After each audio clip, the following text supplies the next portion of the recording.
चैतन्य महाप्रभु। चैतन्य महाप्रभु वैष्णव धर्म एवं भक्ति योग के परम प्रचारक एवं भक्ति काल के प्रमुख कवियों में से एक है। उन्होंने वैष्णवों के गौड़ीय संप्रदाय की आधारशिला रखी, भजन गायकी की एक नई शैली को जन्म दिया तथा राजनैतिक अस्थिरता के दिनों में हिंदू मुस्लिम एकता की सद्भावना को बल दिया। जात पात ऊंच नीच की भावना को दूर करने की शिक्षा दी तथा विलुप्त वृंदावन को फिर से बसाया। जीवन के आखिरी 24 साल उन्होंने जगन्नाथपुरी में व्यतीत किए। जन्म। चैतन्य महाप्रभु का जन्म ईस्वी सन 1485 के फाल्गुन मास की शुक्ला पूर्णिमा होली संध्या को चंद्र ग्रहण लगना प्रारंभ ही हुआ था, तब पश्चिम बंगाल के नवद्वीप नदिया नामक गांव में हुआ, जिसे अब मायापुर कहते हैं। इनके पिता का नाम जगन्नाथ मिश्र व माता का नाम शची देवी था। जगन्नाथ बाल्यकाल में नवद्वीप में पढ़ने के लिए आए और बाद में वहीं बस गए। एक के बाद एक उनके 8 कन्याएं जन्म होकर देहांत हो गईं। फिर भगवत कृपा से एक पुत्र का जन्म हुआ, जिसका नाम उन्होंने विश्वरूप रखा। विश्वरूप जब 8 वर्ष के थे तब चैतन्य देव का जन्म हुआ। नवजात शिशु के रूप गुण देखकर सभी के सुख की सीमा न रही। कुंडली बनाते ही ज्योतिषी ने कह दिया था कि वह महापुरुष होगा। पिता ने उनका नाम विश्वंभर रखा तो माता ने निमाई। घर में स्थित प्राचीन नीम के वृक्ष के नीचे हुआ रखा। उनके गौर वर्ण के कारण उनका नाम गौरांग भी हुआ था। निमाई बचपन से ही विलक्षण प्रतिभा संपन्न थे, साथ ही अत्यंत सरल, सुंदर व भावुक भी थे। किसी के हरि बोल कहते ही वे आनंद से नृत्य करने लगते, इसलिए सगे संबंधी उन्हें गौर हरि कहते थे। श्री कृष्ण चैतन्य भारती उनका संन्यास आश्रम का नाम था। इसी से उनका संक्षिप्त नाम चैतन्य देव हुआ। इसी से वे विश्वविख्यात हुए।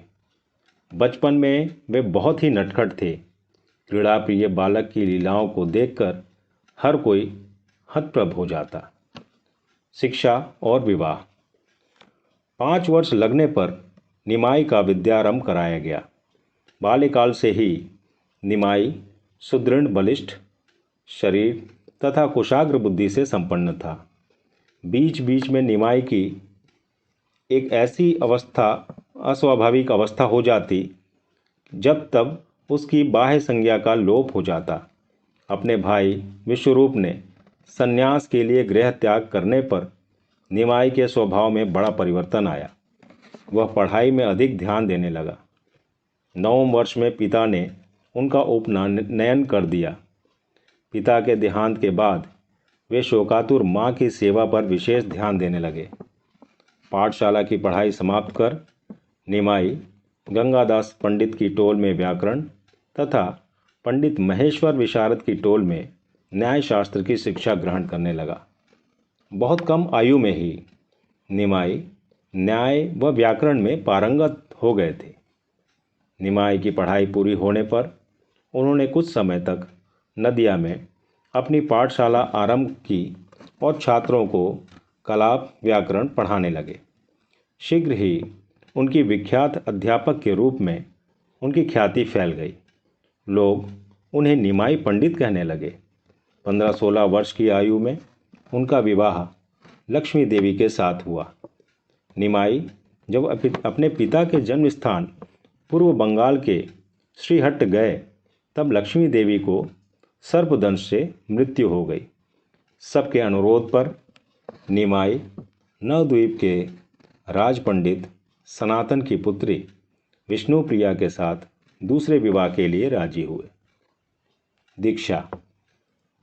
निमाई जब अपने पिता का श्राद्ध करने गए तब वहाँ उनकी पुनः भेंट ईश्वरपुरी नामक संत से हुई। इससे पहले ईश्वरपुरी जी ने नवद्वीप आकर जब श्री कृष्ण तत्व तथा भक्ति विषयक एक ग्रंथ की रचना कर उसे निमाई को दिखाया था। गया में निमाई ने उनसे श्री कृष्ण मंत्र की दीक्षा ली और वे साधन भजन में डूब गए। तभी से उनका सारा जीवन बदल गया और वे हर समय भगवान श्री कृष्ण की भक्ति में लीन रहने लगे। गया से लौटने के बाद निमाई का मन पाठशाला में न लगा। वह हर समय कीर्तन में लीन रहने लगे। व्याकरण पढ़ाते पढ़ाते श्री कृष्ण की लीलाओं का वर्णन करने लगते। फिर श्री कृष्ण वियोग में फूट फूट कर रोने लगते। इस तरह उनकी पाठशाला बंद हो गई। भगवान श्री कृष्ण के प्रति उनकी अनन्य निष्ठा व विश्वास के कारण उनके असंख्य अनुयायी हो गए। उनमें वैराग्य का उदय हुआ। जीवों का दुख दूर करने के लिए वे अपने सगे संबंधियों तथा भोग सुख की आशा को सदा सर्वदा के लिए त्याग कर संन्यास जीवन के दुख कष्टों तथा कठोरता का वर्ण करने को प्रस्तुत हुए। कटवा नगर के वृद्ध तथा ज्ञानी सन्यासी केशव भारती जब नवद्वीप आए तब सेवा करते समय उन्होंने उनसे संन्यास दीक्षा के लिए अनुरोध किया। अपनी माता और पत्नी की अनुमति से उन्होंने संन्यास ग्रहण किया और उनका नाम श्री कृष्ण चैतन्य भारती हुआ। मात्र 24 वर्ष की आयु में ही निमाई ने गृहस्थ आश्रम का त्याग कर संन्यास ग्रहण किया।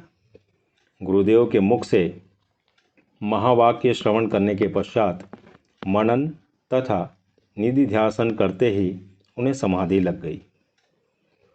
परिव्राजक संन्यास के उपरांत चैतन्य देव नीलाचल की ओर चल पड़े। रास्ते में वे रेमुना ग्राम के क्षीर चोर गोपीनाथ तथा याजपुर के वृजा देवी तथा विलोचनेश्वर महादेव के दर्शन लेकर आगे बढ़े। फिर वे भुवनेश्वर पहुँचे, जहाँ बिंदु सरोवर में स्नान कर उन्होंने भुवनेश्वर शिव तथा गौरी का दर्शन किया।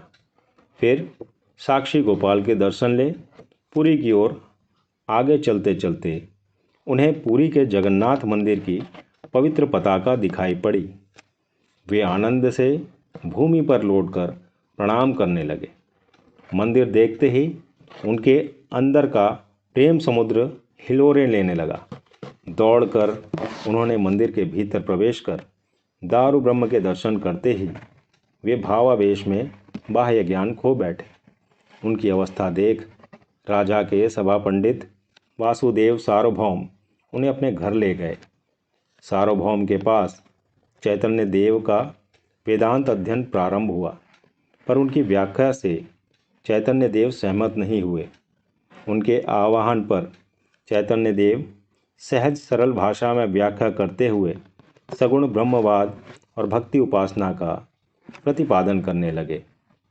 उनके भी हृदय में भक्ति रस का संचार हुआ और उन्हें चैतन्य देव में श्री राम और श्री कृष्ण के अभेद रूप में षड्भुज रूप दर्शन हुआ।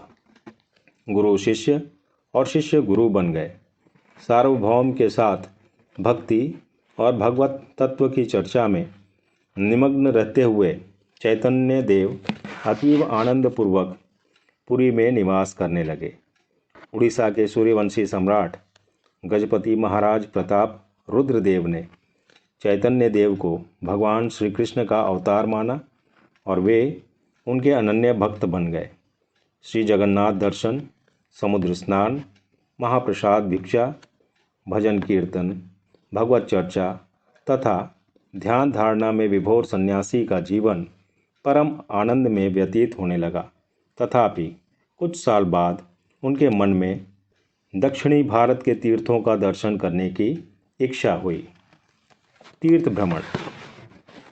सभी के आग्रह के खातिर कृष्णदास नामक एक भक्त ब्राह्मण को साथ ले चैतन्य देव पुरी छोड़कर समुद्र के किनारे किनारे चलते हुए पहले अलारनाथ गए। नित्यानंद और भक्तगण उन्हें अलारनाथ तक छोड़ने आए थे।